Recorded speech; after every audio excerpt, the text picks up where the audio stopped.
What's going on, everybody? It's your boy Zoe, No Days Off DFS, here to bring that WNBA slate breakdown for the two gamer we got on today. We got WNBA action pretty much for the next 2 weeks, technically, if we count today. 2 weeks of multiple games, so no showdown stuff for a solid 2 weeks as we end out the season. Pretty interesting. I'm gonna definitely see how this goes with my schedule and stuff, but hey, we will at least have these videos right here, and I will definitely be breaking it down for you guys. Hopefully you guys are enjoying the content. If you guys are, make sure you guys hit the subscribe button so you guys don't miss any of the content that your boy does drop over here on the channel, and drop a like on this video if this video or any of my other videos and content is helping you guys win some money. This was the core for today. I was all in on the Sykes revenge narrative, this, that, and the third, and then right around the slate lock, it came out, there was a little snippet of article saying that she requested the trade. I was like, what? I thought that they traded because Alicia Clark wanted to get out.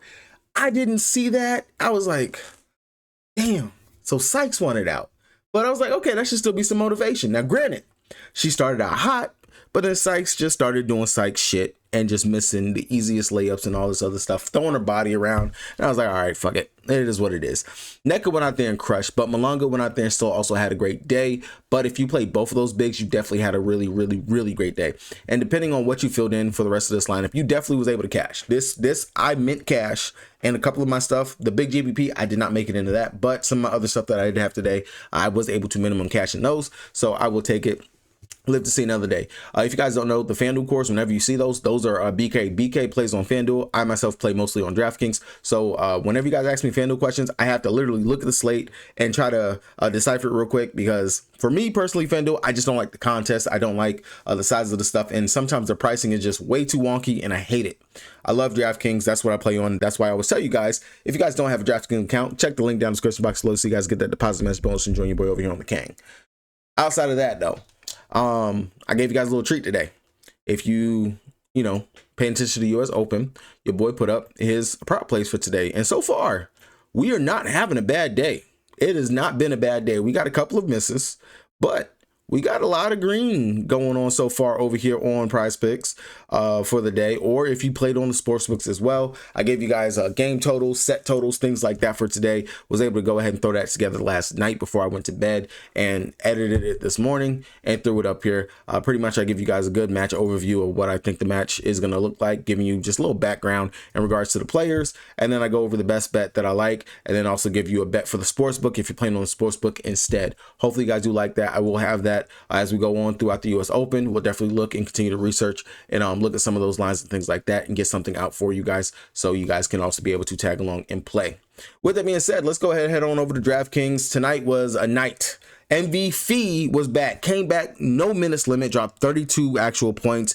Just craziness all around right there for her. Of course, no word from Cheryl Reeve or anything in regards to a minutes limit, and that's when I saw that I was like, okay, she's probably not going to be limited if they're not coming out saying anything. They didn't come out and say anything, so I was like, all right, maybe she's not limited, but still surprised, especially when you have a player of that caliber coming back from an injury. You would think that they would be limited with her, but they did the right thing. They held her out until she was 100%. It'll be interesting to see if Breanna Stewart is going to be the same deal coming tomorrow for this matchup going up against Connecticut Sun. And that's going to be a big if the Connecticut Sun can keep this game competitive and close enough for us to actually get a full minute allotment and load for Breanna Stewart over here. So, yeah, let's go ahead. Let's try to break this down. On the Connecticut Sun side of things, taking on New York Liberty for them. LeCann, she's listed as questionable. She left the last game, and she's doubtful. Actually, correction, she is doubtful with her eye. She's sustained a right eye injury in the win over the Sky and was unable to return. That is why I believe we did get to see a ton of minutes out there for Bria Hartley, who originally was teetering off in regards to her minutes. And then, of course, Sanaya Rivers, she's already been playing over 25 minutes a game over her last couple of games as well. It'll be interesting to see who they will slide into the starting lineup over here for LeCann being out. I imagine it should be Sanaya Rivers. Sanaya should go ahead and get her starting spot back. I don't see them taking any of the forwards or anything like that and starting them over there. Maybe they move Mabry up to the 2 and you have Sanaya at the 4 at the 3. That's possibly what I could see actually happening over here for them. Other than that, I don't think too much of it. With that being said, with Lacan being out, Bria Hartley is back into our lives. The shot attempts, if she's going to actually go out there and be somewhat decently efficient out there, that's going to be there. The playmaking, the assist, that's also going to be there for her as well, especially going up against New York Liberty, who we have seen you can attack with opposing guards, especially those that can get into the mid-range and get into that area. Most of Marina Mabry's shots, they do come from the 3-point range, the 3-point land, because that is where she lives. So I do think this is going to favor more of the Bria Hartley and the Sanaya Rivers, that combo, that tandem right there, because both of them, they actually can get to the mid-range. I know Hartley does take a good chunk of threes as well, but she's not afraid to actually pull up in the mid or get to the rim as well. So definitely I do have some interest in Bria Hartley, and just because she also will have that assist upside. Sanaya Rivers, of course, we know she brings it on the defensive side. She will be able to get those steals and things like that, and she has some playmaking chops as well for herself. She's not super efficient from 3, so we do know she has to get downhill, has to get to the rim, and also will try to pull up from that mid-range. So I do like both of those players right there for decent mid-tier options at the guard spot that we should actually be considering. Marina Mabry, on the other hand, that price is priced up. 9,500, finally had a game worthy of it, going up against her former team in the Chicago Sky. 4,100 going up against New York. On the season, they've played 3 games so far. One game she dropped 48 fantasy points. That was earlier this month. She played pretty decent minutes, 34 minutes in that game, 30 minutes pretty much in every game that she's played. That is the only game where she has popped for 48. The other 2, she had less than 20 fantasy points. So it's going to be very weird to figure out what production are we going to get from her. In that game where she popped off for that 48 fantasy points, she also had 10 rebounds and 8 assists. All of her other games, she barely was able to go out there and give us double-digit scoring, barely did anything on the rebound side or on the playmaking side as well. So I do think it will be a little bit of a risk going with Marina Mabry, but definitely warranted if you decide you do want to pay up for her. Maybe instead of trying to go over to Ariel Atkins or Chelsea Gray, Jackie Young type thing on today's slate. Outside of the guards, going over to the forwards, Tina Charles, her price is dropping down. Now she's sitting at 8.8. She's done okay in this matchup going up against Jonko Jones and New York Liberty with 2 games where she had close to 30 fantasy points in both those, with 29 fantasy points. The first game, she only had 12. Again, not on the back-to-back, small travel going over there to New York. I wouldn't mind it. 8.8, it's not bad. It's not like she can go out there and kill us. We do know that she can go out there, score pretty well, especially when need be and things of that nature.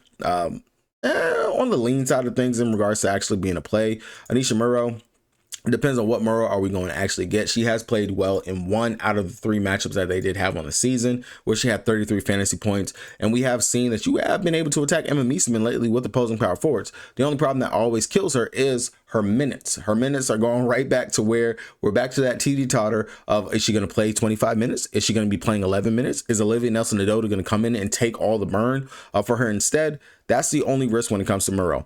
The other thing is that we don't know what the starting lineup for the New York Liberty is going to be tomorrow, and that's going to be a big thing, and I'm going to get to that when I get over to the New York side. I'm going to save for that. But definitely Aaliyah Edwards, if you think the game can become a blowout, think she might be out there for some extra run, because Lord knows they're not going to give it to Murrow for whatever reason. Game blows out, Murrow's still glued to the bench. They will not play her whenever games are out of hand, and it just doesn't make sense, because this is the perfect time to develop your rookie and give her some more burn and run. I will not get it, don't understand it, but it is what it is. Everyone else, GPP options, not even looking at any of those other things. Now, what I meant by the New York Liberty, we don't know what the starting lineup is. Serena Ionescu, she's listed as a game time decision. She might be back tomorrow after her whole foot fiasco that she's had. Brianna Stewart, she is targeting coming back. She's been ramping up. She's listed as questionable. So Stewie might be back as well. The reason why I said we don't know the starting lineup for sure, because Emma Meesseman has been starting at the 4. We didn't get to see the whole Emma Meesseman, Brianna Stewart, Serena Ionescu, Jonko Jones, Natasha Cloud lineups or anything yet. I don't know what they're going to do, because theoretically, you can put Stewie at the 3. Emma Meesseman still at the 4, Jonko Jones at the 5. Yes, pretty big lineup. Or you fully could just have Emma Meesseman coming off the bench, getting the bench run. Maybe she can still close the games and stuff like that. There's no telling what Sandy Brindell is going to do. I haven't seen any word, clips, or anything on that. So New York, to me, is a complete mystery. They are truly a mystery right now. The only player that is solidified in regards to role, solidified for the upside that she's going to have and has done pretty well in this matchup, is Jonko Jones. Now, all 3 matchups going up against the going up against the New York Liberty on the season. When I looked at it, one game Stewie played in. One game where we had Stewie, Jonquel, Cloud, and Sabrina. Only that one. Other than that, the other two in August were without Brianna Stewart, and Emma Meesman did get to play in those games as well. Well, she didn't play in one of them. But it's just such an unknown. I don't know what is actually going to happen over there. I can tell you for sure, if we actually get word of minutes limits, and I'm going to have to just say if we can get the word on the minutes limit or get something, and Santa Brindell is actually pretty good with giving us that information, so I'm not going to say we shouldn't have it. But if Sabrina's going to be limited, if Stewie's going to be limited, I can't confidently play them at those price tags. That's how we're going to approach that right there. That's how I'm going to approach it. I will flock straight to Jonquel Jones. If Emma Meesman is still in the starting lineup, I definitely will flock to Emma Meesman, because we do know and we have seen opposing power forwards going up against that good old Murrow defense. They've been able to actually go out there and cook. Now, in the 20 minutes that, well, not 20 minutes, in the 17 minutes that she played going up against them, and this was one of her first games being over there with the team, going up against Connecticut Sun, she put up 19.5 fantasy points.